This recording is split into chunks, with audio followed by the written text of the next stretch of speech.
क्या हाल चाल है? बढ़िया।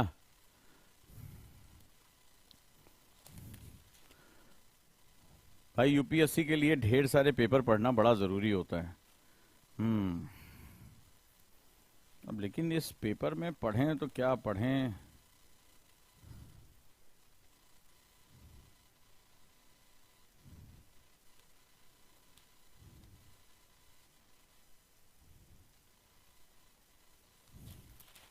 बड़ी ढेर सारी खबरें हैं भाई।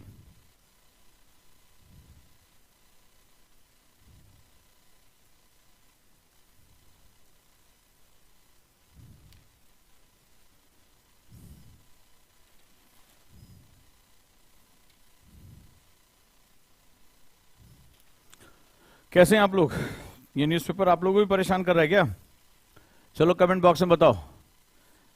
अब इसमें कौन कौन सी खबरों को पढ़ा जाए, क्या इंपॉर्टेंट है, क्या इंपॉर्टेंट नहीं है। ओहो, बहुत ढेर सारी खबर आई है। कैसे पढ़ें इसको? कितने लोग जल्दी मुझे बताओ कि न्यूज़पेपर डेली पढ़ते हैं?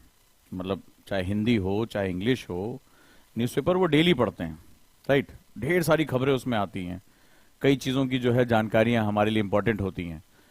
तो मैंने हमेशा कल बताया, कल की क्लास में मैंने आपसे डिस्कस किया कि न्यूज़पेपर अगर नहीं पढ़ोगे तो सिलेक्शन जो है बड़ा मुश्किल हो जाएगा, राइट? बिना न्यूज़पेपर के आज की डेट में यूपीएससी को क्रैक कर पाना बहुत मुश्किल काम है। तो सवाल यह है कि न्यूज़पेपर में हम पढ़ें तो क्या पढ़ें, चाहे हिंदी पढ़ रहे हो चाहे इंग्लिश पढ़ रहे हो, कोई भी है। लेकिन क्या सारी खबरें पढ़नी है? अगर सारी खबरें पढ़नी है तो बहुत बड़ा डॉक्यूमेंट हो जाएगा, एक दिन में खत्म नहीं होगा। और अगर सारी नहीं पढ़नी है तो हमारे लिए क्या जरूरी और क्या जरूरी नहीं है, ये भी बड़ा जरूरी हो जाता है। तो ये एक बड़ा इंपॉर्टेंट कंसर्न है कि आखिर इन न्यूज़पेपर्स में हम पढ़ें तो क्या पढ़ें। ये बड़ा जो है दिक्कत वाला सेगमेंट है। कैसे हम लिमिटेड टाइम में ज्यादा से ज्यादा खबरों को पूरा कर सकें, ये भी एक बड़ा कंसर्न है। तो ये सारे कंसर्न आपको बहुत ज्यादा परेशान करते होंगे कि न्यूज़पेपर बेसिकली कैसे पढ़ा जाए, और न्यूज़पेपर में कौन कौन से टॉपिक होते हैं जिन पर हमें पढ़ाई करनी है, जिन पर हमें नोट्स बनाने हैं, जिस पर हमें पॉइंटर्स लिखने हैं। ये प्रॉब्लम किसके किसके साथ है कि न्यूज़पेपर कम से कम समय में कैसे तैयार करें, क्या चीज पढ़ें जिससे हमें ज्यादा से ज्यादा हमें ये चीजें तैयार हो जाएं।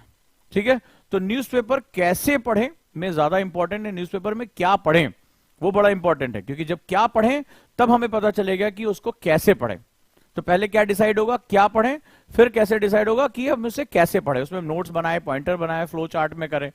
तो कितने लोगों को यह समस्या है, राइट, कि न्यूज़पेपर कोई हमें कम से कम समय में पढ़ना सिखा दे कि एक्चुअली में इतने पॉइंट्स हमें कवर करने हैं, ये जो ढेर सारी चीजें हैं उसके साथ हमें उलझन ना हो। सब लोग मुझे कमेंट बॉक्स में बताएं कि किसको न्यूज़पेपर में महारत हासिल करनी है, category wise, syllabus wise, topic wise, और उसके सब टॉपिक। अगर कोई मुझे रोज बता दे कि हाँ ये खबरें मैंने प्रिंट आउट ले लिया और मुझे ये खबरें आई, मैंने खटाखट टिक मारा और उसको पढ़ के तुरंत के तुरंत न्यूज़पेपर का मास्टर हो गया। कितने लोगों को ये चीज चाहिए? What to read in newspaper, how to read in newspaper, कितने लोगों को ये चाहिए? जल्दी मुझे बताओ, राइट कितने लोगों को चाहिए? ये तो श्योर है कि अगर न्यूज़पेपर आप सभी को पता है, अगर आप न्यूज़पेपर नहीं पढ़ते तो स्टैटोडायनेमिक आप प्रिपेयर नहीं कर पाएंगे, कभी भी यूपीएससी में आप आगे जा ही नहीं पाएंगे। ये सभी को क्लियर है कि न्यूज़पेपर के बहुत फायदे होते हैं। ये सिर्फ करंट अफेयर्स के लिए नहीं होता, इससे थॉट प्रोसेस डेवलप होती है, इसमें आप एडिटोरियल व्यू पॉइंट डेवलप करते हैं, इससे आपकी वोकैबुलरी अच्छी होती है, इससे आपको आंसर राइटिंग के लिए बहुत ढेर सारी नई नई चीजें मिल जाती हैं। तो ऑब्वियस सी बात है न्यूज़पेपर की इंपॉर्टेंस बहुत ज्यादा है। साथ ही साथ आपको एस्से राइटिंग करनी है, मेंस की आंसर राइटिंग करनी है, इंटरव्यू में अपना व्यू पॉइंट देना है, वहां पर आपको ढेर सारी चीजें मिलती हैं।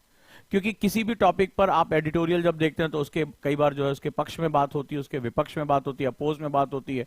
तो जो ऑफिसर्स होते हैं यूपीएससी के, या आपको स्टेट एग्जाम देना है, व्यू पॉइंट बहुत जरूरी होता है, आपको एक ओपिनियन डेवलप करना होता है। तो ये सारी चीजें जो हैं वो न्यूज़पेपर कवर करता है, ये किसी मैगजीन से कवर नहीं हो सकती हैं। वो सिर्फ फैक्ट्स आपको दे सकता है, लेकिन ओपिनियन, व्यू पॉइंट, आपके एस्पेक्ट्स, आपका जो तर्क शक्ति है वो आपको न्यूज़पेपर के साथ ही जाना पड़ेगा। तो जितने भी स्टूडेंट हैं, चाहे वो अभी तैयारी कर रहे हैं, बाद में तैयारी करें, जो भी करना है वो करें, लेकिन ध्यान रखें न्यूज़पेपर के बिना सिलेक्शन नहीं होगा। होगा, बहुत मुश्किल है। यूपीएससी या पीसीएस एग्जाम अगर आप देने जा रहे हैं तो न्यूज़पेपर का इंपॉर्टेंस मोस्ट इंपॉर्टेंट है, मोस्ट इंपॉर्टेंट है। मतलब ये मैंडेटरी पार्ट है, आप इसको स्किप कर ही नहीं सकते।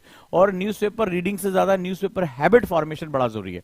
तो चलिए अब हम देर नहीं करते हैं और शुरुआत करते हैं कि बेसिकली अगर आप बिगिनर हैं और न्यूज़पेपर में ढेर सारे पन्ने आपके सामने खुल गए, आप क्या पढ़ेंगे और कैसे कवर करेंगे। रेडी?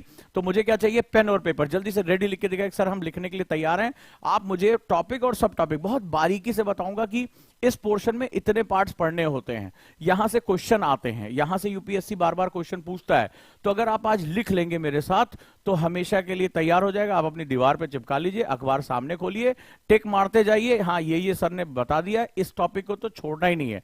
जो टाइम बचे उसमें तो फिर आप सब कुछ पढ़िए, आप उसमें पढ़िए कौन सी हीरोइन कौन सी पिक्चर कर रही है, क्या नहीं कर रही, वो जो आपके पास जब लेजर टाइम हो, फालतू टाइम हो, लेकिन वो प्राइमरी नहीं होना चाहिए। ठीक है? तो सबसे पहले क्या काम करना है, शुरुआत करना है। रेडी हैं?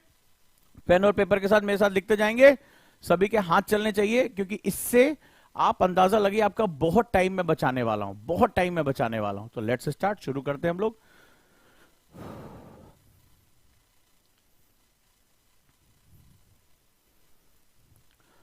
अखबार में क्या पढ़ें, ठीक है, which is very important in current affairs, तो बहुत जरूरी है। हम लोग यहां से इसको शुरुआत करते हैं, राइट? और जिस तरह से क्लासेस हमारी चल रही हैं, आप सभी का बहुत बहुत स्वागत है लगातार, राइट? गुरुकुल बैच में आज फिर जो है हमारा एक अवार्ड सेरेमनी है, जहां पर बच्चों ने एनसीईआरटी टेस्ट में बहुत अच्छा किया, निबंध में बहुत अच्छा किया। तो गुरुकुल बैच में जो एक माहौल बना हुआ है जबरदस्त है, बहुत ऊर्जा के साथ नई नई चीजें हो रही हैं, बच्चों के फीडबैक आ रहे हैं, उनमें बदलाव शुरू हो चुके हैं, एक शेड्यूल फॉलो हो रहा है, और नो डाउट इससे उनको बहुत ज्यादा फायदा है। और आपको पता है कि 3 जुलाई से हमने गुरुकुल सेकंड बैच भी लॉन्च कर दिया, जिसकी 100 सीटों के लिए, केवल 100 स्टूडेंट के लिए वो हम एक इन्विटेशन दे रहे हैं आप सभी के लिए। उसके बारे में हम और बातचीत करेंगे। तो गुरुकुल का जो माहौल है वो बहुत ही ऊर्जा में है, बहुत जबरदस्त तरीके से क्लासेस चल रही हैं, मजा आ रहा है उसमें। तो नो डाउट इसमें जो है टीचर्स बहुत जबरदस्त तरीके से पढ़ा रहे हैं, और गुरुकुल के रूप में ही इसको बनाया गया है, जहां हर चीज की मॉनिटरिंग आपके साथ होती चली जा रही है। सो लेट्स स्टार्ट, इस ऊर्जा को आगे बढ़ाते हैं। और 3 जुलाई के लिए आज जो है वो 20 स्टूडेंट की काउंसलिंग के लिए मैं इन्विटेशन दे रहा हूं। जो 20 बच्चे मेरे साथ काउंसलिंग, अभी मॉर्निंग में सुबह 15 बच्चों की काउंसलिंग हुई है, तो कल जो है वो 20 बच्चों की काउंसलिंग होनी है। जो गुरुकुल जुड़ना चाहते हैं, मेरे साथ बात करना चाहते हैं, प्रॉज एंड कॉन्स देखना चाहते हैं, और उसमें वो फीस में डिस्काउंट चाहते हैं, तो उनके लिए जो 20 बच्चे हैं वो काउंसलिंग यहां अपनी करा सकते हैं। तो चलिए हम क्लास को शुरू करते हैं, आगे बढ़ते हैं। और आज हम सबसे पहले शुरू करते हैं जहां पर करंट अफेयर्स की भूमिका सबसे ज्यादा होती है, जहां से क्वेश्चन सबसे ज्यादा आते हैं।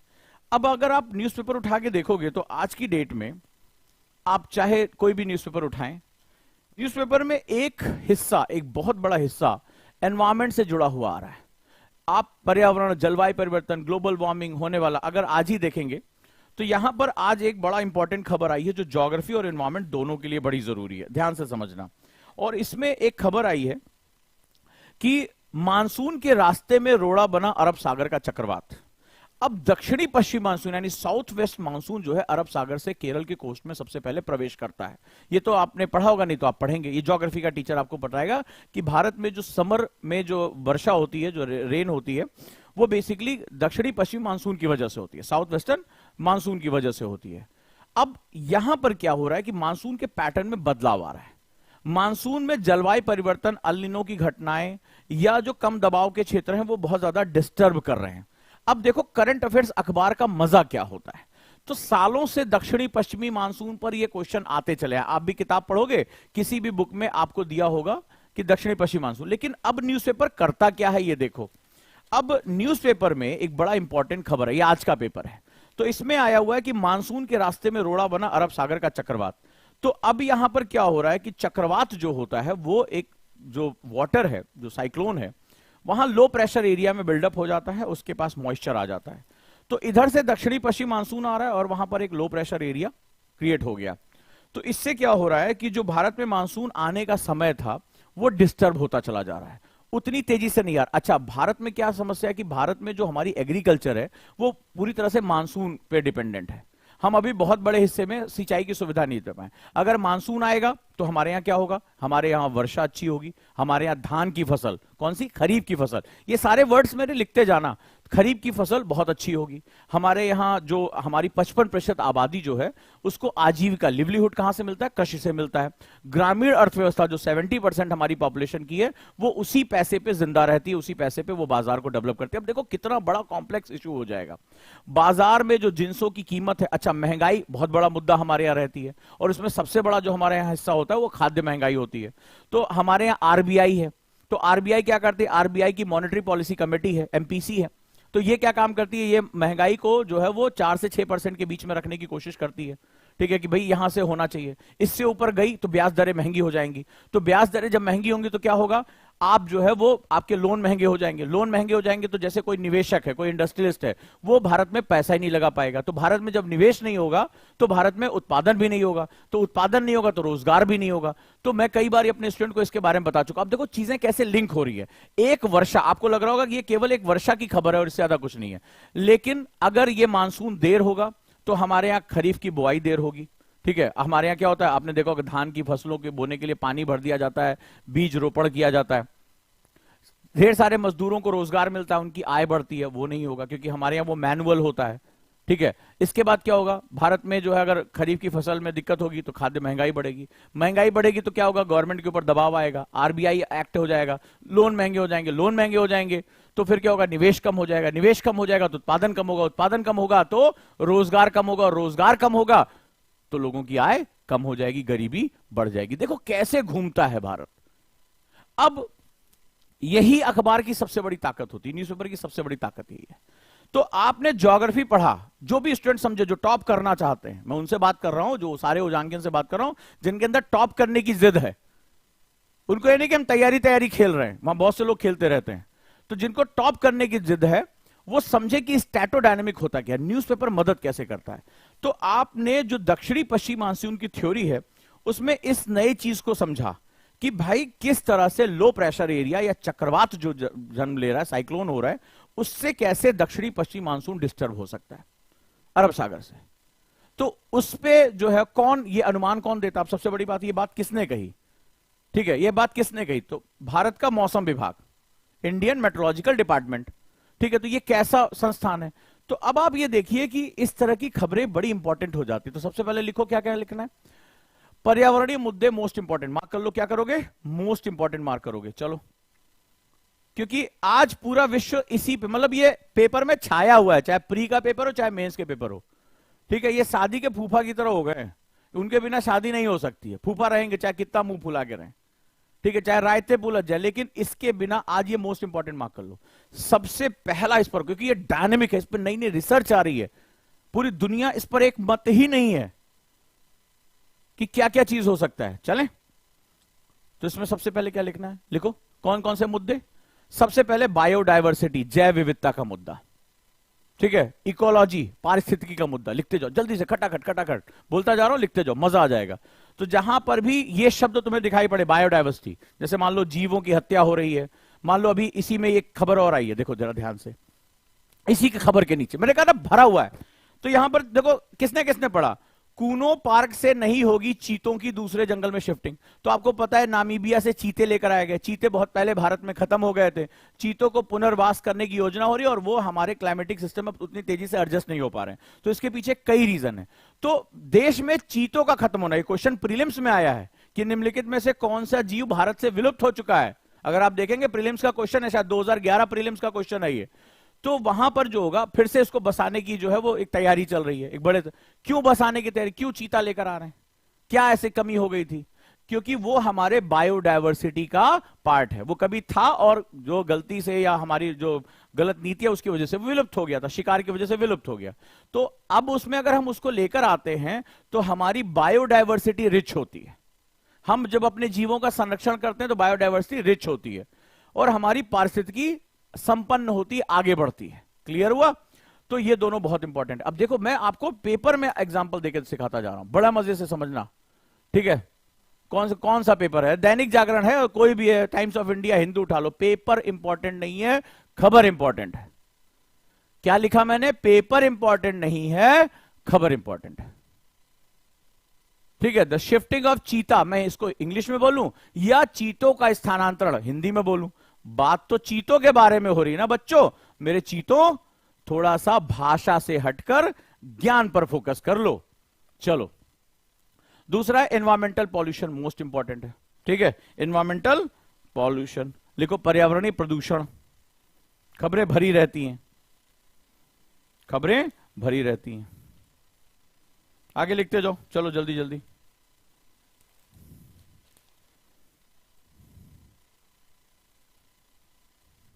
ठीक है, देखो आ गया। अब देखो हमारे घरों में जो सब्जियां हैं उसमें माइक्रो पार्टिकल्स आ गए, हमारे शरीर में जा रहे हैं और कैंसर पैदा कर रहे हैं। देखो आज ही के पेपर पे है, सब कुछ इसी में बढ़ा दे रहा हूं। मजा आ रहा है कि नहीं मजा आ रहा है? मजा आ रहा है कि नहीं, ये बताओ। अगला लिखो, एनवायरमेंटल डिग्रेडेशन, पर्यावरणीय अवनयन। जल्दी जल्दी, पर्यावरणीय अवनयन। देखो आ गया, देखो माइक्रो पार्टिकल्स। अब तुम्हें समझ में आया ये खबर इंपॉर्टेंट है कि नहीं है, कि हम जो घरों में सब्जियां इस्तेमाल कर रहे हैं उसमें माइक्रो पार्टिकल चिपक जा रहे हैं और हमारे साथ शरीर में चले जा रहे हैं। शरीर इनको पचा नहीं पा रहा है, कैंसर जो केस बढ़ रहे हैं उसके पीछे ये सबसे बड़ा कारण है। हमारे शरीर में हैवी मेटल्स इकट्ठा होते चले जा रहे हैं। राइट, देखते हो जो सामने तुम्हें खबरें दिखाता जा रहा हूं। तो एनवायरमेंटल डिग्रेडेशन। अब जब पर्यावरण का नुकसान होगा तो बचाने के लिए भी तो हम आएंगे।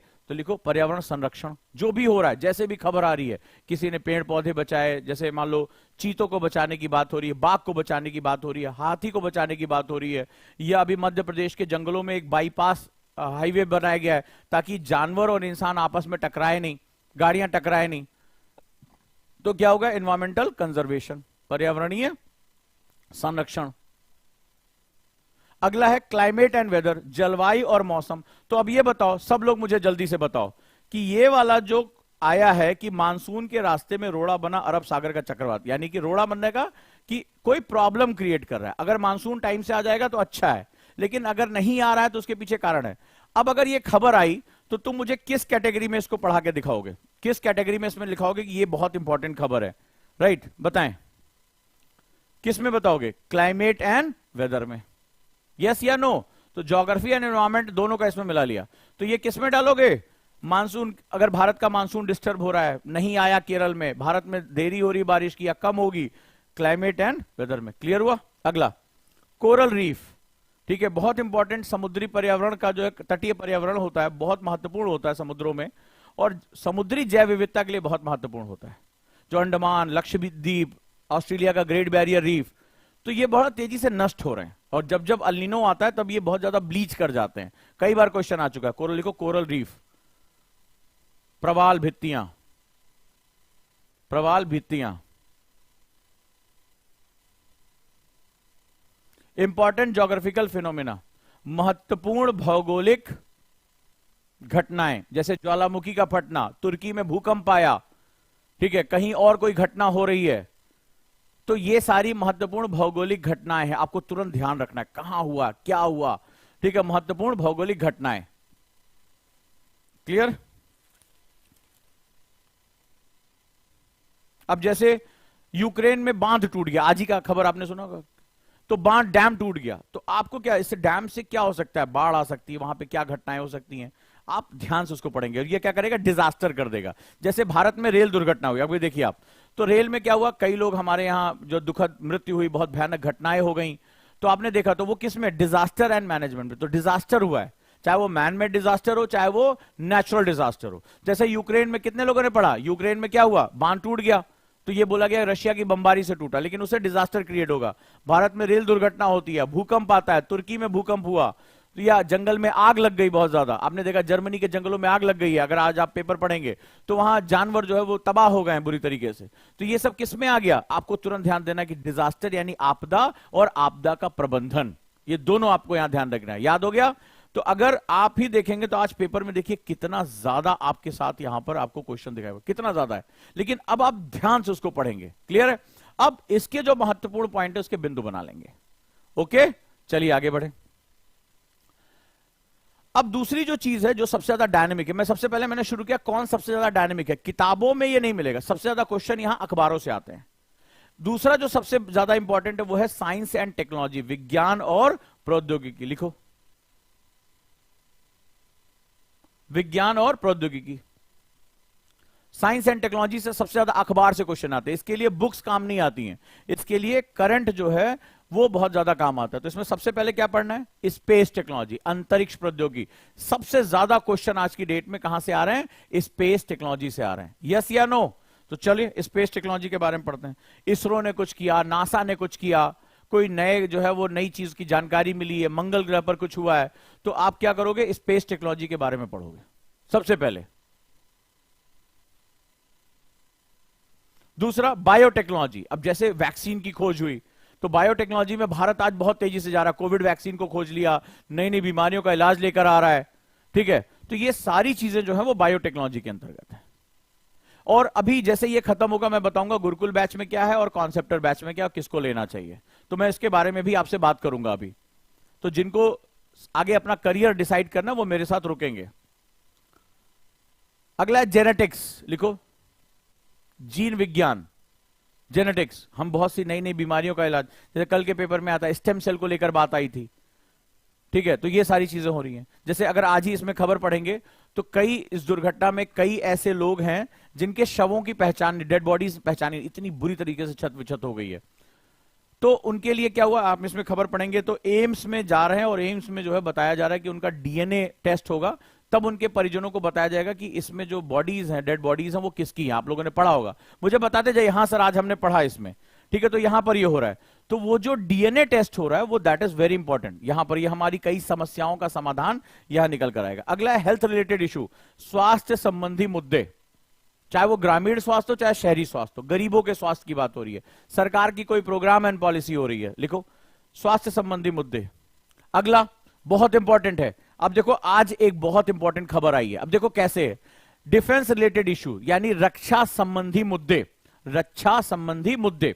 अब देखो खबर देखो क्या है, भारत के साथ रक्षा संबंध मजबूत करेगा जर्मनी। चाहे हिंदी पेपर में पढ़ लो चाहे इंग्लिश में, ये दोनों पेपर में आया हुआ है, ठीक है। मैंने एक सैंपल ले लिया। तो भारत के साथ रक्षा संबंध मजबूत करेगा जर्मनी। तो अब ये किस में आएगा, तुम्हारे पास ये है, तुम समझ गए, अरे यार जर्मनी भारत के साथ डिफेंस टाइज को स्ट्रांग करना चाहता है, ठीक है। तो ये क्या करेगा, ये तुरंत के तुरंत आप इसमें किस में आ गए, डिफेंस रिलेटेड इश्यूज में। यानी आपको समझ में आ गया कि रक्षा संबंधी मुद्दे जितने भी हैं वो मुझे पढ़ना ही पढ़ना है, यस या नो मुझे बताते जाओ, राइट। हो गया, मजा आ गया इसमें। तो अब आपको समझ में आया कि अखबार में देखो ये आया, तो फ्रंट पेज पे आया ये, तुरंत आपने इसको कवर कर लिया। ऐसे ही अंदर के पेज में एक और आया है, ठीक है, वो आया है कि अमेरिका भी भारत के साथ रक्षा समझौते करना चाहता है, ठीक है। अब जैसे इसमें दे दिया है। अच्छा एक खबर आई है, मुझे सबसे पहले बताओ, इसके बारे में बात करते हैं। तो देखिए यहां पर आया हुआ है कि भाई नौसेना के टारपीडो ने पानी के भीतर लक्ष्य बनाया। तो अब आपको क्या करना है, डिफेंस रिलेटेड सेगमेंट में पढ़ना है। यह अमेरिका भारत के साथ अपने जो है वो रक्षा संबंधों को बढ़ाना चाहता है। तो किसके अंदर आ गया, इसके अंतर्गत आ गया।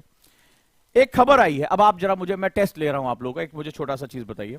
खबर है न्यूज़पेपर में आई है कि पानी की गुणवत्ता जांचने में भी पिछड़े बंगाल, राजस्थान और झारखंड। यहां पे पानी का यानी कि क्वालिटी ऑफ वाटर बहुत खराब है यहां पे, और ये बता नहीं पा रहे हैं, इतना जो है इसकी टेस्टिंग नहीं कर रहे हैं। अब ये खबर आई है, देखिए पेज नंबर 3 पर है, पानी की गुणवत्ता जांचने में भी पिछड़े ये राज्य, ठीक है। अब जरा ध्यान से देखो, अब यहां मैंने अगर पानी खराब होगा यानी अगर गंदा पानी आप पी रहे हैं, क्वालिटी नहीं है, तो आपको बीमारियां होंगी। अब इस खबर को किस टॉपिक के अंतर्गत पढ़ोगे, जल्दी बताओ। इस टॉपिक को किसके खबर के अंदर, इसमें से किस टॉपिक के अंतर्गत पढ़ोगे। अब ये खबर आ गई और जो मैं बता रहा हूं वहां से एग्जाम में क्वेश्चन आते हैं सबसे ज्यादा। तो अब मुझे बताओ कि इस खबर को पेज नंबर 3 की जो है ये यहां पर जो है जल शक्ति मंत्रालय जो है जो वाटर को देखता है, उसने रिपोर्ट मांगी है और उसने कहा है कि इन तीनों में नल से पानी नहीं सप्लाई हो रहा है, साफ पानी नहीं, गंदा पानी लोग पीने के लिए मजबूर हैं। तो अब शाबाश, बहुत बढ़िया हर्षिल पटेल, वंडरफुल, ध्रुव वंडरफुल, बेटा शाबाश, यही तो मजा है। आज पेपर सीख जाओगे पढ़ना, आज सीख जाओगे। वंडरफुल वंडरफुल वंडरफुल, क्या बात है, वेरी गुड आकांक्षा, सब लोग बढ़ चढ़ के जवाब दो। Anjali very good, Rajni very good, very good, very good, क्या बात है, पूरी क्लास जबरदस्त तरीके से जवाब दो। तो अब इस खबर को आज पढ़ना सीख लो। अब इसमें तुम्हें कौन सा मंत्रालय है, क्या रिपोर्ट आई है, क्या रैंकिंग है, और इससे क्या, अगर गंदा पानी पीने से क्या होगा, हेल्थ हमारी खराब हो जाएगी। भारत में सबसे ज्यादा बीमारियां गंदा पानी पीने से होती हैं, ठीक है। और सरकार ये कह रही है कि ग्रामीण क्षेत्र में भी हम नल से आपूर्ति करेंगे, पाइपलाइन के थ्रू वाटर सप्लाई हम करेंगे। तो किसमें आ गया बेटा, किसका किसका जवाब है, हेल्थ रिलेटेड इशू, किसका किसका जवाब है।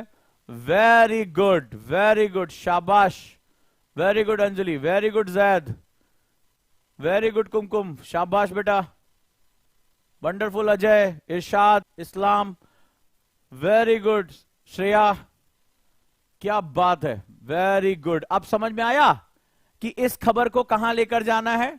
हो गया, कोई समस्या नहीं है। इससे हमें जो है वो क्या होगा, हेल्थ रिलेटेड हमारे सामने आ जाएगा। क्या बात है, वंडरफुल, ठीक है। तो देखो कितना अब आसानी से पढ़ाई हो रही है। अब जरा छोटी सी बात और देखो, आज एक खबर और आई है। खबर आई है कि मणिपुर में उपद्रव हो रहा है। तो कुकी जो उग्रवादियों के हमले में बीएसएफ का जवान बलिदान, असम राइफल्स के 2 घायल, और उसमें आपने अंदर की खबरें भी आई कि AK-47 पकड़ा गया, हिंसा हो रही है, कई लोग अभी तक मारे जा चुके हैं। तो कार्टून भी आप इस पे छपा है मणिपुर हिंसा को लेकर। अब ये जो सेगमेंट है, राइट, बड़ा इंपॉर्टेंट है। तो लगातार यहां पर क्या हो रहा है कि हिंसा जो है वो होती चली जा रही है, और अभी हमारे जो है वो सेना के और डिफेंस के लोगों को मार दिया। तो अगला इशू है सिक्योरिटी रिलेटेड इशू, यानी सुरक्षा संबंधी मुद्दे।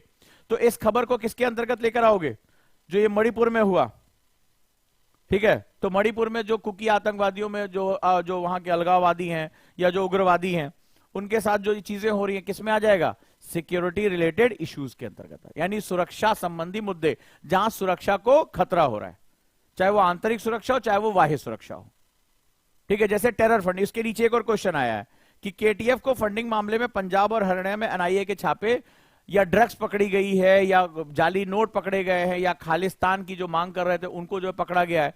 तो इससे हमारी आंतरिक सुरक्षा को खतरा हो सकता है। किसके अंदर जाएगा, सिक्योरिटी रिलेटेड इशू के अंतर्गत। किसमें जाएगा, शाबाश, पूरी क्लास इस समय इतनी एनर्जेटिक लग रही है। सिक्योरिटी रिलेटेड इशू, अब समझ में आया कि इसको किस कैटेगरी में डालना है। मजा आ रहा है, सब लोग मुझे बताएं। हाँ सर, अब समझ में आ रहा है कि न्यूज़पेपर में क्या चीज पढ़नी है। तो ये हमारी ये कैटेगरी जो है साइंस एंड टेक्नोलॉजी की कैटेगरी के अंतर्गत ये पॉइंट तुम्हारा इसमें आ गया। अब ये किताबों में नहीं मिलेगा, क्योंकि ये हाल की घटना है। मान लीजिए ये क्वेश्चन आना ही आना है, इंटरनल सिक्योरिटी में क्वेश्चन आना ही आना है, क्योंकि नॉर्थ ईस्ट का इशू है, मणिपुर में जो हिंसा हो रही है। तो इसी से ही अब क्या करेगा, सरकार के जो प्रयास किए जा रहे हैं, या जो जनजातियों में हिंसा हो रही है, इससे वहां होने वाले नुकसान इसमें दिया गया। कई लोग जो है वहां से पलायन कर गए हैं, मजबूर हो गए हैं, वहां से आसाम चले गए हैं। तो इससे क्या होगा, ये क्वेश्चन बहुत इंपॉर्टेंट एग्जाम के लिए, लेकिन अब आपको पता ही नहीं कि इसमें से निकालना क्या है, और आप किताबें केवल पढ़े जा रहे हो, तो सिलेक्शन क्या हो जाएगा, बड़ा मुश्किल हो जाएगा। क्लियर हुआ, मजा आ रहा है। तो ये जो है वो बहुत ही इंपॉर्टेंट सेगमेंट हो गया। अब आपको पता चल गया कि इससे मुझे पॉइंट्स लिखने, ये मेरे एग्जाम के लिए बहुत इंपॉर्टेंट है। अब जैसे कुछ लोग पूछ रहे थे, इसी बीच में बता दूं हल्की सी बात, कि जो आफ्टर 12th बैच है वो हमारा 15 जून से शुरू हो रहा है, जिसमें 5000 EMI पे भी आप जोड़ सकते हैं। कॉन्सेप्टर बैच, कॉन्सेप्टर बैच बेसिकली हमारा 2 लेवल का बैच है। मैं हमेशा इसको बताता हूं, बड़े ध्यान से सुनिए इसको, बहुत ये हमारा पावरफुल बैच होता है। ऑनलाइन मोड में पढ़ सकते हैं। तो लेवल 1 और लेवल 2, ये 2 हमारा लेवल होता है। तो लेवल 1 में क्या होगा, इसको पहले समझ लें। लेवल 1 में तो जैसे आज हम आपसे बात करें, आपको यही नहीं पता कि अखबार में पढ़ना क्या होता है, आपको लगा करंट अफेयर्स, ये स्टैटोडायनामिक होता है। लेवल 1 में जैसे आपकी एनसीईआरटीज हो गई, बहुत इंपॉर्टेंट होती है, लेकिन एनसीईआरटी बहुत लोगों के पास होती है। लेकिन एनसीईआरटी में एक सेगमेंट होता है यूपीएससी के लिए जो काम आता है, उसको हम लोग बीटीएल बोलते हैं, बिटवीन द लाइन, बीटीएल बोलते हैं। तो बीटीएल का मतलब होता है कि आप आशय समझते हो, पढ़ते, मतलब इस चीज का मतलब क्या है। जैसे अभी आप ये खबर पढ़ रहे थे, लेकिन ये पेपर के किस हिस्से में, इसका हम आउटपुट कैसे निकाल सकते हैं, ये बीटीएल होता है। तो लेवल 1 में हमारा F5 फंडामेंटल 5 सब्जेक्ट्स कवर होते हैं। साथ ही साथ आप सीखते हैं राइटिंग कैसे करनी है, टेस्ट कैसे देना है, चीजों को अपने आप को नोट्स कैसे बनाने हैं, एक्टिव स्टडी कैसे करनी है, पैसिव स्टडी से कैसे निजात पानी है, टाइम मैनेजमेंट कैसे करना है, प्रोडक्टिविटी बूस्टर क्या होगा। इसके बाद अभी आगे का इसको मैं बता रहा हूं। इसके बाद जब आप लेवल 1 यानी फर्स्ट ईयर में जो है, अगर आप ग्रेजुएशन कर रहे हैं, तो फर्स्ट ईयर में आपने क्या किया, पहला साल लेवल 1 कंप्लीट किया, आपका फंडामेंटल बेस कंप्लीट हो गया। फिर आप लेवल 2 में यानी सेकेंड ईयर में दूसरे साल जाते हैं और प्री कम मेंस की तैयारी करना शुरू कर देते हैं। आंसर राइटिंग करना, मेंस की चीजें, फंडामेंटल जो आपका मेंस का जीएस पेपर 1 2 3 4 ये सब कवर करते हैं। इसको हम लोग बोलते हैं लेवल 2। तो जब आप लेवल वाइज पढ़ाई करते हैं तो आपकी अंडरस्टैंडिंग बढ़ जाती है, आपको टाइम मिलता है 2 साल आपके ग्रेजुएशन के साथ साथ आपको 1.5 से 2 घंटे देने, और आपकी तैयारी धीरे धीरे होती चली जाएगी। सो ये है कॉन्सेप्टर बैच, ठीक है। इसमें जो है बहुत ज्यादा बच्चे जुड़ रहे हैं, खासतौर पे जो ग्रेजुएशन के साथ साथ यूपीएससी की तैयारी करना चाहते हैं, कम उम्र में आईएएस बनना चाहते हैं, उनके लिए ये सारा बैच है। तो ये ऑनलाइन वो अपने घर पे पढ़ाई कर सकते हैं। ईएमआई सुविधा हमने दे दी है 5,000 रुपए महीने में, ठीक है। तो 14 महीने फीस देनी है, 24 महीने का आपका कोर्स है। तो वहां आप आराम से हर महीने किस्त देते हुए ऑनलाइन पढ़ाई कर सकते हैं, कोई दिक्कत नहीं है। अब इसके बाद एक जो इंपॉर्टेंट सेगमेंट है वो है गुरुकुल। गुरुकुल क्या है? तो गुरुकुल जैसे अपना नाम है, तो गुरुकुल एक पूरी दुनिया से कट ऑफ एक एनवायरमेंट है, और इसमें बहुत बारीक चीजें हैं। मतलब अभी बच्चे जब आए तो मतलब पीने का पानी कितना पीते हो, कब उठते हो, एक्सरसाइज क्या है, पढ़ाई, मेंटरशिप, आपके साइकोलॉजिकल प्रॉब्लम्स, ये सब कुछ इसमें हम लोग सॉल्व कर रहे हैं।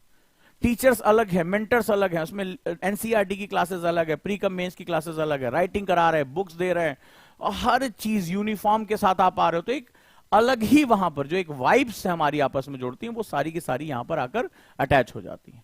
So this is known as gurukul. तो नाम ही इसका गुरुकुल की तरह है।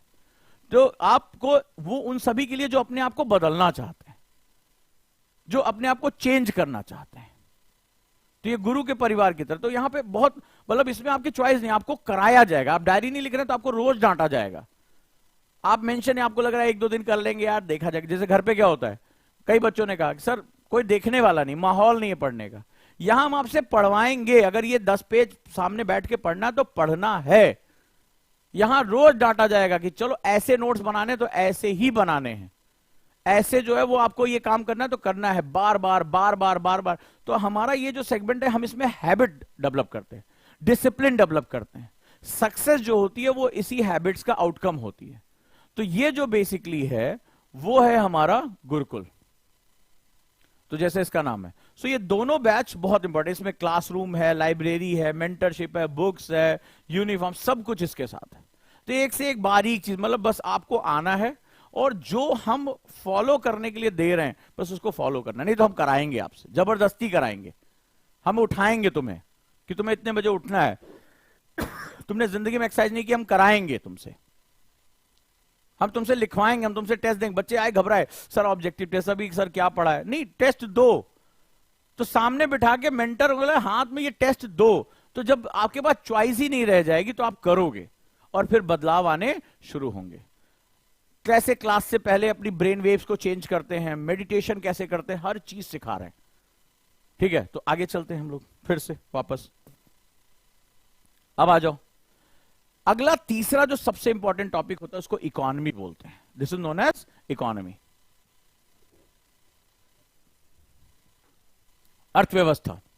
क्या क्या टॉपिक्स इसमें आएगी? ग्रोथ एंड डेवलपमेंट लिखो, समृद्धि और विकास संबंधी मुद्दे, समृद्धि और विकास संबंधी मुद्दे। बैंकिंग एंड आरबीआई, तो बैंकों से रिलेटेड और आरबीआई से रिलेटेड कोई भी मुद्दा आगे रह गया, ठीक है। जैसे अभी आपने देखा होगा एक पेज हमेशा इकोनॉमी के लिए डेडिकेट रहता है ये, ठीक है। अच्छा देखो, एक एडिटोरियल भी आया है, संकट में पर्यावरण। अब आपको कहां डालना है आपको पता है इसमें चीजों को।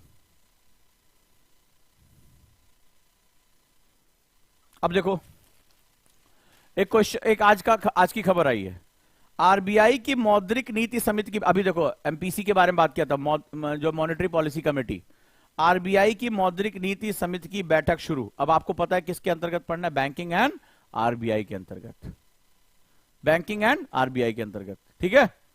अगला देखो दिया है, ट्रेड्स एक ऐसा प्लेटफॉर्म है, दूर किया एमएसएमई के भुगतान का संकट। तो एमएसएमई हमारे जो लघु उद्योग जो होते हैं, स्मॉल स्केल इंडस्ट्रीज जो होती हैं, उसमें जो ट्रांजेक्शन हो रहे हैं उसकी प्रॉब्लम को सॉल्व किया। तो इंडस्ट्री, सर्विस एंड एमएसएमई अब किसके अंतर्गत पढ़ोगे? देखो अखबार में आया हुआ, देखो आज की डेट में ये पेज नंबर 10 यहां देखो दिखा हुआ है पेपर सामने रख लो, है दिखाई पड़ रहा है। तो industry, service and MSME, clear है? तो किसके अंतर्गत पढ़ोगे? अब ये एमएसएमई जो लिखा हुआ है वो किसके अंतर्गत आ जाएगा, ठीक है। नेक्स्ट अगला है पब्लिक फाइनेंस, लिखो लोक वित्त, पब्लिक फाइनेंस। इसके अंतर्गत क्या पढ़ना है? टैक्स से रिलेटेड कोई भी इशू आ रहा है, जीएसटी से रिलेटेड कुछ आ रहा है, ब्लैक मनी, काला जो है धन, इससे रिलेटेड कुछ आ रहा है। जैसे अभी आपका फ्रंट पेज मैंने दिखाया था कि जो है वो भारत में ब्लैक मनी लाने की कोशिश हो रही है, तो ये सारा मुद्दा आ गया। ठीक है, नेक्स्ट है डेमोग्राफिक इशू, जनांकिकीय से संबंधित मुद्दे, यूथ को लेकर, रोजगार को लेकर। ठीक है, तो इन सब चीजों को लेकर अगर सेगमेंट आ रहा है तो कहां से जाएगा वो डेमोग्राफिक इशू। अच्छा, एक जो है वो यहां तक लिख लिया, जल्दी मुझे बताओ। तो अभी मैं एक खबर पढ़ के बताता हूं, मुझे बताना वो किसके अंतर्गत आएगा। खबर है, ये सभी हिंदी इंग्लिश दोनों पेपर में है, बड़े ध्यान से सुनना। वैश्विक अर्थव्यवस्था की वृद्धि दर घटकर 2.1% रहेगी। विश्व बैंक, वर्ल्ड बैंक ने कहा है कि जो ग्लोबल इकोनॉमी की ग्रोथ रेट है, जो ग्लोबल इकोनॉमी है, वर्ल्ड इकोनॉमी, उसकी जो ग्रोथ रेट है वो 2.1% घट जाएगी। अब ये खबर आ गई। अब बेसिकली मुझे इसको किस कैटेगरी, मुझे इसको पढ़ना है या छोड़ना है, ये इंपॉर्टेंट है या नहीं है, तो सबसे पहले मुझे बताओ कि इसको किस कैटेगरी में पढ़ोगे, जल्दी मुझे बताओ सब लोग, किस कैटेगरी में पढ़ोगे जल्दी से। इकोनॉमी नहीं, अबे बच्चों जैसी बातें मत करो, ये ऑफिशियल कृष्णा जो है। अब तुम लोग आगे निकल गए, फिर वो देखो बकवास करो यूपीएससी वंदे वाले भारत। अरे भैया क्या तुमसे कह रहे हैं, I am not asking about economy, ये इकोनॉमी का पेपर है तो इसमें यही आएगा ना। अब यही अंतर होता है, गुरुकुल में हम यही डंडा मार मार के सिखाते हैं। देखो, हाँ अंजलि, वेरी गुड, शाबाश बेटा सुमित, वंडरफुल, क्या बात है। इकोनॉमी तुम भी जो कर रहे हो ना, इकोनॉमी के अंतर्गत पढ़ेंगे। अच्छा, इकोनॉमी बहुत बड़ी है बेटा, बहुत बड़ी है। वो देखो कोई बैंक बैंक चिल्ला रहा है, वो कह रहा है कोई फॉरेन कैपिटल। पगलू, थोड़ी देर पहले क्या सिखाया था, ग्रोथ एंड डेवलपमेंट, यानी आर्थिक समृद्धि और विकास संबंधी मुद्दे, पहला ही टॉपिक था। अब देखो यही गुरुकुल में हम करते हैं, क्योंकि तुम यहां बकैती कर रहे हो कि इकोनॉमी का है क्वेश्चन। इकोनॉमी क्या, तुमसे एक ही टॉपिक पूछेगा, what is economy, what is economy. तो ये किसके अंतर्गत, अभी अभी लिखाया, इसका मतलब तुम पढ़ते नहीं। तो ये जो सोशल मीडिया पे बकैती करते हैं ना लोग बैठ के, यही जब गुरुकुल में अभी आए तो परेशान घूम रहे हैं, क्योंकि अब वो दबा दिए एकदम, बिल्कुल उनके ऊपर दबाव पड़ गया है। तो वो तो गाल पे हाथ रख के ऐसे क्लास में दो चार को बहुत डांट पड़ चुकी है, वैसे क्लास में से बैठे हुए कुछ बोलेंगे, सुनेंगे ऐसे टुकुर टुकुर करके, अच्छा अच्छा फील हो रहा है ड्रेस वस पहन के। और यहां हम जो है वो तुरंत सारा चीज डिस्कशन के नोट्स बनाना सिखा रहे हैं, हाथों में दर्द होने लगा है। अब समझे कि गुरुकुल क्या है।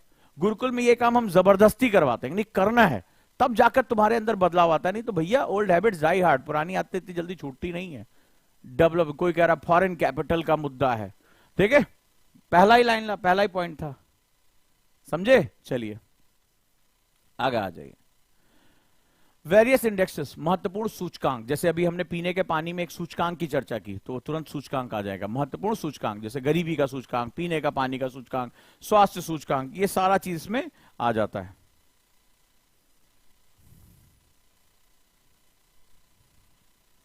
अच्छा, एक और आया, अब जरा फिर से हम टेस्ट ले लेते हैं। एक खबर और आई है, बहुत इंपॉर्टेंट खबर है और भारत के लिए बहुत इंपॉर्टेंट है। अब जरा मुझे बताना फिर से, 2030 तक 6 गुना बढ़ेगी भारत की डिजिटल इकोनॉमी। ठीक है, यह खबर है कि 2030 तक India digital economy will grow by the 6 times. ये बहुत ह्यूज नंबर है, क्योंकि आज हमारे पास हमारा खुद का अपना रुपे कार्ड है, हमारे पास अपना पेमेंट गेटवे है, यूपीआई है, पूरी दुनिया हमारी दीवानी है, फिनटेक्स में हम टॉप पे हैं इस समय। तो 2030 तक, 2030 तक, यानी अगले 7 सालों में इंडिया की जो डिजिटल इकोनॉमी है वो 6 टाइम्स बढ़ जाएगी। ठीक है, 6 टाइम्स बढ़ जाएगी, राइट। और माना जा रहा है कि $1 ट्रिलियन तक पहुंच सकती है। तो ये बहुत बड़ी खबर है हमारे लिए, काफी बड़ा जो सेगमेंट है। अब ये किस में आएगा, किस में आएगा, चलो। इसमें पहली बात, कोई भी चीज ग्रो कर रही है तो ये ग्रोथ में भी आप पढ़ सकते हैं। दूसरा, digital economy control by the banking system, मतलब आप सारा पैसा बैंकिंग में आ जाएगा। तो ये खबर 2 के अंतर्गत आएगी, किसमें, ग्रोथ में भी आएगी और बैंकिंग में भी आएगी। क्लियर है, क्योंकि हम डिजिटलाइजेशन ऑफ बैंक्स की तरफ जा रहे हैं। तो डिजिटल पेमेंट्स का मतलब है हर पैसा व्हाइट होता चला जा रहा है। कैश ट्रांजेक्शन में अकाउंटेबिलिटी कम होती है, डिजिटल ट्रांजैक्शंस में अकाउंटेबिलिटी ज्यादा होती है। तो ग्रोथ का भी मुद्दा है और बैंकिंग का मुद्दा। किसने किसने सही जवाब दिया क्लास में, जल्दी बताओ कमेंट करके। यस सर, मैंने बिल्कुल सही जवाब दिया, तभी तो सिखाने का मजा है, मेहनत कर रहा हूं इतनी। तुम्हारा अचानक से न्यूज़पेपर पढ़ने का टाइम बहुत डाउन हो जाएगा, यह याद रखना। राइट,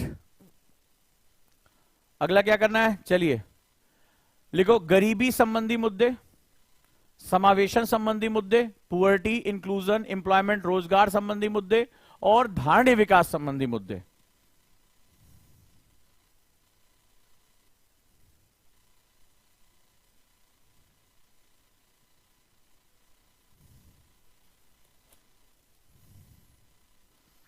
गरीबी संबंधी मुद्दे, समावेशन संबंधी मुद्दे, मतलब सरकार ऐसी पॉलिसी लेकर आ रही है जिसमें सबको शिक्षा मिल रहा है, स्वास्थ्य मिल रहा है, ठीक है। अब जैसे एक खबर आई है, मुझे बताओ किस में आएगी, बड़े ध्यान से पढ़ना, ठीक है। अब एक खबर मैं पढ़ के बता रहा हूं, हमारे एक मिनिस्टर हैं, उनका स्टेटमेंट आया हुआ है और आप मुझे बताएंगे वो किस पार्ट के अंतर्गत आएगा, ठीक है। चलिए हम शुरू करते हैं, इसको थोड़ा सा पढ़ते हैं।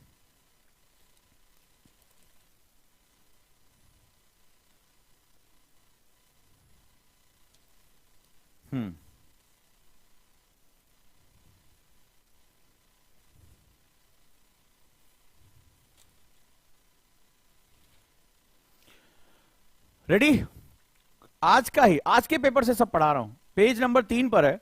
2024 से पहले ग्रामीण आजीविका मिशन, बहुत बड़ी पावरफुल है, यानी रूरल लिवलीहुड मिशन, कई बार एग्जाम में इस पे क्वेश्चन आया हुआ है, से जोड़े जाएंगे 1 करोड़ नए परिवार, ठीक है। उसमें जो है 9 करोड़ महिलाएं अभी तक जुड़ चुकी हैं और इनको जो है 10 करोड़ बढ़ाने का लक्ष्य है। वुमेन एम्पावरमेंट की बात हो रही है, महिलाओं को लेकर आने की बात हो रही है, और कहा जा रहा है 2024 से पहले, 2024 से पहले ग्रामीण आजीविका मिशन, यानी कि जो रूरल ग्रामीण क्षेत्र में जो लिवलीहुड है, जो उनको रोजगार पाने का जो तरीका है, उसमें 1 करोड़ नई फैमिलीज को जोड़ा जाएगा, उसमें से भी मैक्सिमम महिलाओं को जोड़ा जाएगा। अब ये खबर तुम्हारे पास आ गई और मैंने कैटेगरी बता दी। ये जो कैटेगरी बता रहा हूं, यहां से क्वेश्चन यूपीएससी में ज्यादा आते हैं। It's not upon the basis of the खबरें, it's basis on the number of question repeating again and again. तो जो आस्किंग अगेन एंड अगेन जो क्वेश्चन आ रहा है वो इसके अंतर्गत आएगा। शाबाश, ये निकाला लवासना 20B ने, बहुत बढ़िया। दैट इज, जब उनको लिवलीहुड मिल जाएगा तो पुअर्टी कम हो जाएगी, क्योंकि आय, अभी बताया ना कि अगर रोजगार मिल जाएगा तो आय कम हो जाएगी। दूसरा, महिलाओं को इस पे फोकस किया गया है कि 1 करोड़ महिलाओं को और जोड़ा जाएगा इसमें परिवारों में, तो इसका मतलब है इंक्लूजन, महिलाओं को समावेशित कर लिया जाएगा। And it is related to the employment है। शाबाश, सब लोग कमेंट करें, सब लोग, जितने लोग यहां पर पढ़ने आए हैं, जो टाइम पास करने आए वो तो खैर उनको दुनिया देख लेगी, जो लोग पढ़ने आए कमेंट करें। कितने कितने लोगों का जवाब सही है, शाबाश, वंडरफुल। चलो बताओ, इस खबर आपके सामने की खबर है भैया मेरे, कुछ ऐसा नहीं कि छुपा के कर रहा हूं, अगर पेपर हाथ में होगा तो पढ़ लो। ये रही खबर, ठीक है, ये रही खबर। और उसमें भी गृह मंत्री ने कहा कि केंद्र सरकार ने महिलाओं को 27 करोड़ मुद्रा ऋण वितरित किए, ठीक है। तो ये बहुत इंपॉर्टेंट है। क्लियर हुआ, अब समझ में आया खबरों को कैसे पढ़ा जाता है, डिकोड कैसे किया जाता है। अगला है फॉरेन कैपिटल, विदेशी निवेश, विदेशी पूंजी और विदेशी व्यापार। लिखो, फॉरेन कैपिटल, विदेशी पूंजी, विदेशी व्यापार और बैलेंस ऑफ पेमेंट, यानी भुगतान संतुलन, भुगतान संतुलन संबंधी मुद्दे। अभी आपने पढ़ा कि आने वाले टाइम में भारत का जो विदेशी व्यापार है, अगर कितने लोगों ने खबर पढ़ी, बड़ी चर्चा रही कि बहुत ज्यादा बढ़ने वाला है, बहुत ज्यादा बढ़ने वाला है। भारत जो है आने वाले समय में टॉप 3 इकोनॉमी में आ जाएगा। तो उसको किसके अंतर्गत लगेगा, यहां से मैं बता रहा हूं जहां से खबरें आती हैं, जो आपको पढ़नी ही है, ये बात ध्यान रखिएगा। अगला है कैपिटल मार्केट एंड सेबी, यानी शेयर बाजार। लिखो, पूंजी बाजार और शेयर बाजार बहुत इंपॉर्टेंट होता है, ठीक है। अभी अदानी ग्रुप का आपने बहुत केस सुना, सेबी का नाम बार बार आ रहा था। सरकार जो है विदेशी मुद्रा प्राप्त करना चाहती है।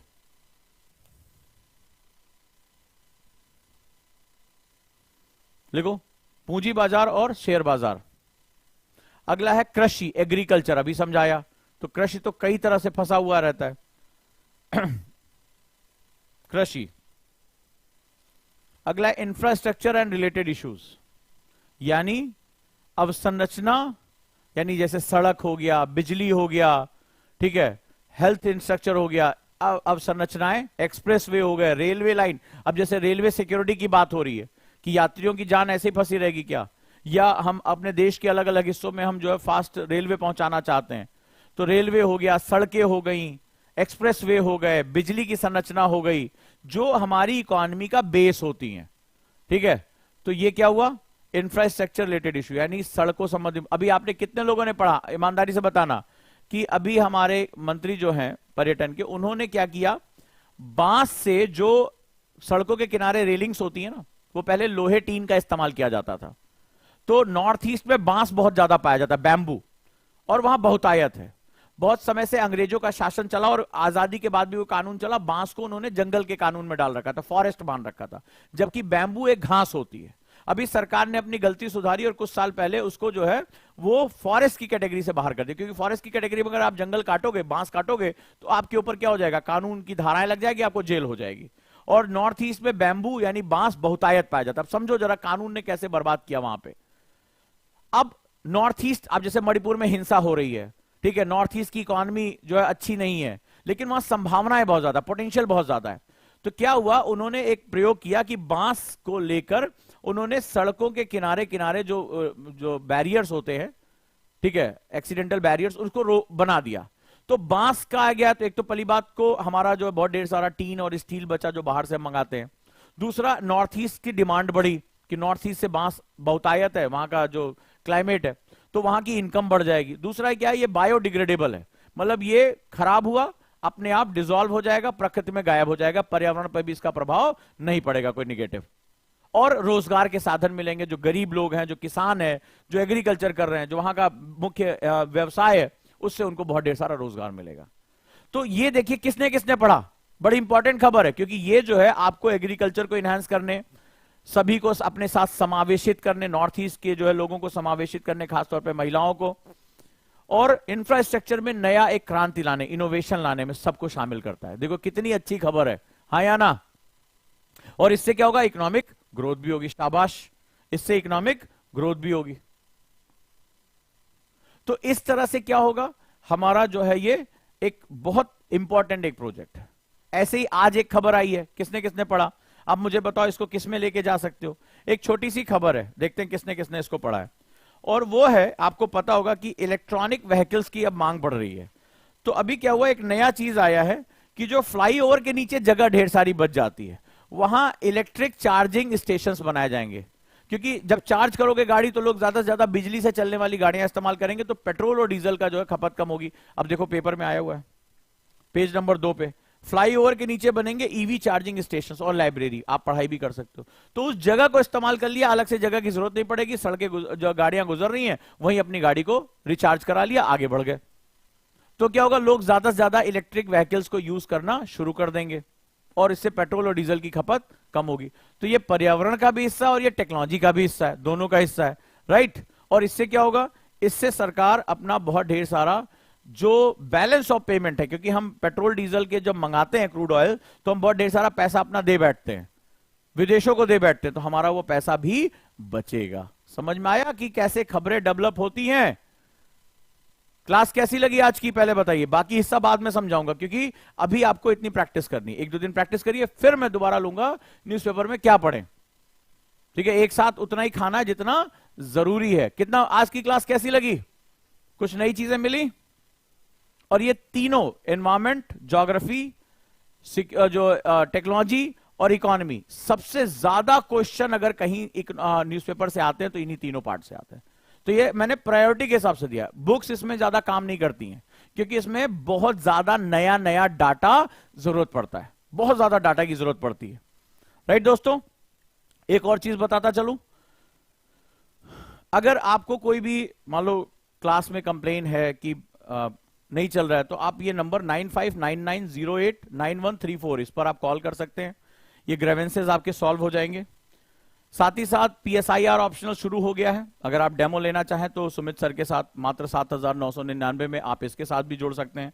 ज्योग्राफी ऑप्शनल और सोशियोलॉजी ऑप्शनल के साथ जोड़ सकते हैं। एक और चीज है, कई बच्चों ने आज सुबह मुझसे कहा कि सर गुरुकुल बैच क्या रांची में लेकर आ सकते हैं हमारे सेंटर पे, तो डेफिनेटली अगर आप इसके साथ जुड़ना चाहते हैं तो रांची सेंटर के नंबर पे भी आप कॉल कर सकते हैं, 8826998529, यहां पर भी आप कॉल कर सकते हैं। रांची सेंटर पे अगर आप चाहते हैं कि गुरुकुल आपके अपने शहर में हो, सो आप यहां भी कर सकते हैं, राइट। और जो लोग बीपीएससी देना चाहते हैं उनके लिए एक जबरदस्त डिस्काउंट ऑफर आया है। बीपीएससी का कोर्स शुरू हो रहा है, ठीक है, बिहार 69 बीपीएससी का कोर्स जो है मात्र 5,999 में।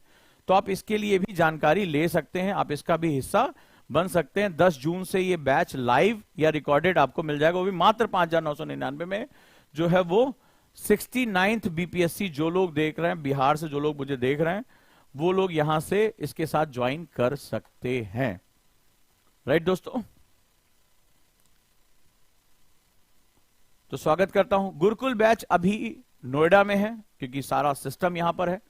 रांची में हम शुरुआत कर सकते हैं अगर आप काउंसलिंग के साथ जुड़ते हैं तो गुरुकुल के साथ जुड़िए। कॉन्सेप्टर आफ्टर 12th बैच के साथ जुड़िए, जो बच्चे इसके साथ जुड़ना चाहते हैं, जो ऑनलाइन प्रिपरेशन ग्रेजुएशन के साथ करना चाहते हैं।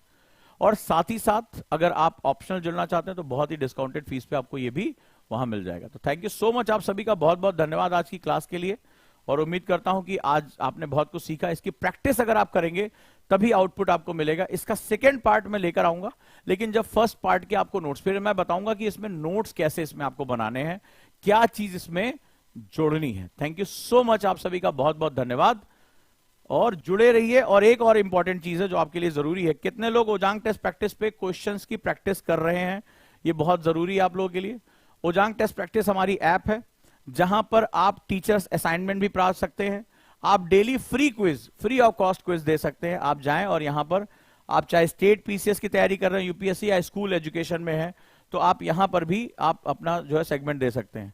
आप में से कितने स्टूडेंट अभी 11th या 12th में हैं और वो 11th 12th के लिए टीचर्स की डिमांड कर रहे हैं, तो हमारा जो सेगमेंट है पढ़ाई वाला, बेस्ट हम ऑनलाइन जो क्लासेस हैं हमारी वो लेकर आ सकते हैं, ताकि आप लगातार हमसे जुड़े रहें, वही क्वालिटी के साथ आप जुड़े रहें।